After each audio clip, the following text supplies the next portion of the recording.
IMF اور پاکستان کے درمیان اسٹاف لیول معاہدہ طے پا گیا، مزید 1.2 ارب ڈالرز ملیں گے۔ اعلامیے کے مطابق رقم IMF بورڈ کی منظوری کے بعد جاری ہوگی۔ عالمی مالیاتی ادارے کے مطابق پاکستان میں معیشت میں بہتری، مہنگائی اور کرنٹ اکاؤنٹ کنٹرول میں ہے۔ ٹیکس نظام بہتر بنانے کے لیے اصلاحات جاری ہیں۔ اسٹیٹ بینک مہنگائی کنٹرول کرنے کے لیے سخت پالیسی جاری رکھے گا۔ مہنگائی کے اثرات کم کرنے کے لیے امداد بڑھانے کا فیصلہ کیا گیا۔ معاہدے کا اعلامیہ جاری۔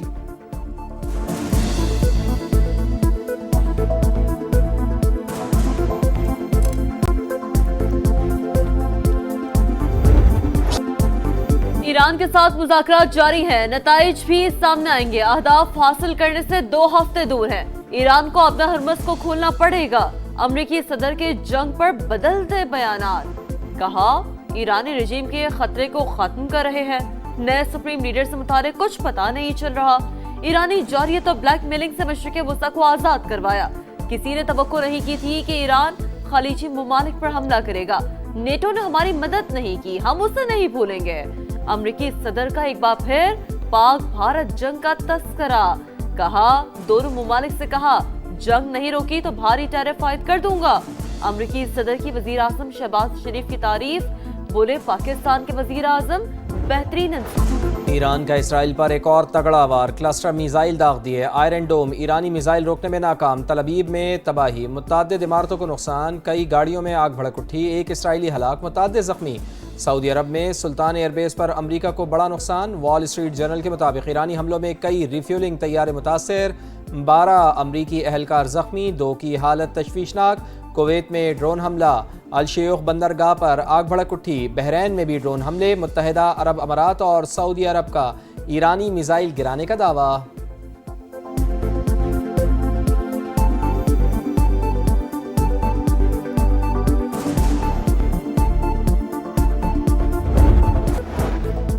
اسرائیلی وزیر اعظم اور موساد کے سربراہ کے درمیان شدید اختلافات۔ صہیونی میڈیا کے مطابق موساد چیف نے نیتن یاہو کو ایرانی حکومت گرنے کی یقین دہانی کرائی تھی۔ ایرانی قیادت کی شہادت کے بعد تہران میں دوبارہ ہنگاموں کا پلان تھا۔ منصوبہ ناکام ہونے پر ڈیوڈ برنیا منظر سے غائب، 1 ہفتے سے کسی اجلاس میں شرکت نہیں کی۔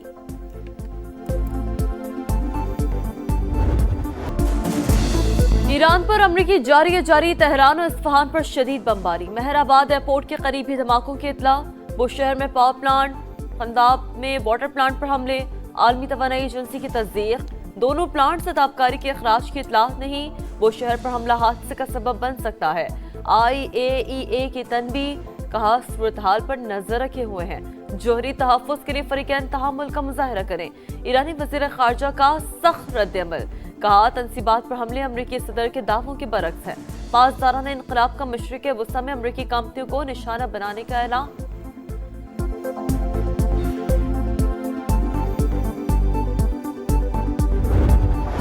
مجھے پٹرول پر فی لیٹر 95 روپے اور ڈیزل پر فی لیٹر 203 روپے اضافہ کرنے کی تجویز دی گئی ہے، جسے میں نے آپ کی مشکلات کے پیش نظر ایک بار پھر مسترد کر دیا ہے۔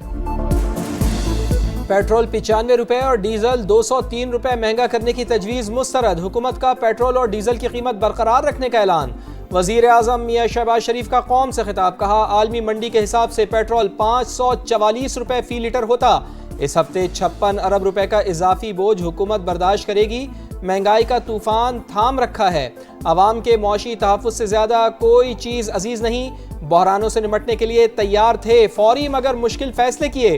پاکستان قیام امن کے لیے سفارتی محاذ پر متحرک، ثالثی کے لیے پرخلوص کوششیں کر رہے ہیں۔ ایران اور خلیجی ممالک کے سربراہان کے ساتھ تفصیلی گفتگو کی، قوم سے سفارتی کوششوں کی کامیابی کے لیے دعا کرنے کی اپیل۔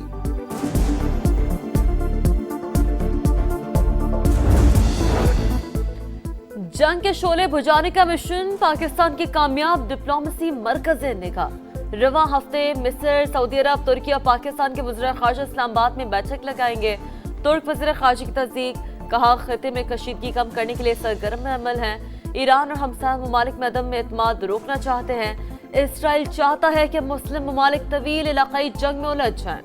ترک وزیر خارجہ نے کہا سفارتی سطح پر ٹیلی فونک رابطے ہو رہے ہیں۔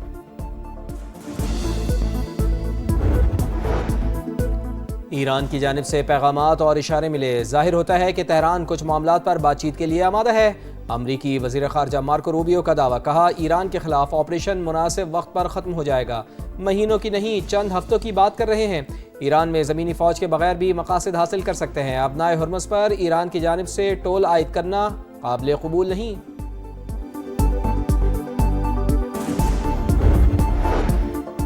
وزیر اعظم سے یو اے ای کے قونصل جنرل بقیت عتیق الرمیتی کی ملاقات، وزیر اعظم کے خطے کی صورتحال کے پیش نظر بھرپور تعاون کی پیشکش، کہا پاکستان یو اے ای کے ساتھ اپنے مضبوط اور دیرینہ تعلقات کو مزید فروغ دینے کا خواہاں ہے۔ قونصل جنرل نے کہا دونوں ممالک کی باہمی دوستی صرف تجارتی نہیں بلکہ ثقافتی اور انسانی تعلقات پر بھی قائم ہے۔ کراچی کے علاقے اورنگی ٹاؤن کے قریب شہریوں کے تشدد سے زخمی 2 ڈاکو دوران علاج دم توڑ گئے۔ ڈاکوؤں کی فائرنگ سے 4 شہری بھی زخمی ہوئے تھے۔ پولیس کے مطابق ملزمان کا کرمنل ریکارڈ چیک کیا جا رہا ہے۔ کراچی کے علاقے ڈیفنس فیز 6 اتحاد کمرشل سگنل کے قریب کار اور رکشہ میں تصادم، حادثے میں ایک شخص جاں بحق 2 زخمی۔ ہب ساکران کے قریب بس الٹنے سے 5 مسافر زخمی۔ خدا داد کالونی کے قریب وین میں آتش زدگی سے 9 افراد زخمی۔ بلوچستان میں جاری بارشوں اور سیلابی صورتحال نے تباہی مچا دی۔ سیلابی ریلوں اور مختلف حادثات میں 4 افراد جاں بحق، کولو، ہرنائی، جعفر آباد اور تربت میں مکانات کو نقصان۔ گوادر اور پسنی میں نشیبی علاقے زیر آب۔ زمین کو ماحولیاتی خطرات سے بچانے اور توانائی کی بچت کے لیے ارتھ آور آج منایا جائے گا۔ زمین کے تحفظ کے لیے اجتماعی اقدامات ناگزیر ہیں۔ صدر مملکت کا پیغام، وزیر اعظم کی رات 8:30 سے 9:30 بجے تک غیر ضروری روشنیاں بند رکھنے کی اپیل۔ وزیر اعلیٰ پنجاب مریم نواز کا بھی عوام سے تعاون پر زور، کہا شہری توانائی کی بچت کی مہم میں بڑھ چڑھ کر حصہ لیں۔ ایکس پر متنازع بیان مہنگا پڑا، پی سی بی نے سینٹرل کانٹریکٹ اور ضابطہ اخلاق کی خلاف ورزی پر نسیم شاہ کو شو کاز نوٹس جاری کر دیا، جواب جمع کرانے کی ہدایت، کارروائی کا فیصلہ بعد میں ہوگا۔ پاکستان کرکٹ بورڈ کا مفادات کے ٹکراؤ سے بچنے کے لیے بڑا فیصلہ، وہاب ریاض اور سرفراز احمد کو پی ایس ایل میں کام سے روک دیا گیا۔ بورڈ ملازمین ہونے کے ناطے دونوں سابق کرکٹرز کو کام سے روکا گیا۔ اور پی ایس ایل 11 میں کنگز کا فاتحانہ آغاز، گلیڈیٹرز کو شکست، کراچی نے کوئٹہ کو 14 رن سے ہرا دیا۔ 181 رنز کے جواب میں کوئٹہ کی ٹیم 167 رنز بنا سکی۔ شامل حسین کی سینچری، رائے گا حسن علی کے 4 شکار۔ ایونٹ میں آج ہوگا ڈبل ہیڈر، پہلے میچ میں پشاور زلمی اور پنڈیز کی ٹیم دوپہر 2:30 بجے ٹکرائے گی۔ اسلام آباد اور ملتان سلطانز میں شام 7 بجے پڑے گا زور کا جوڑ۔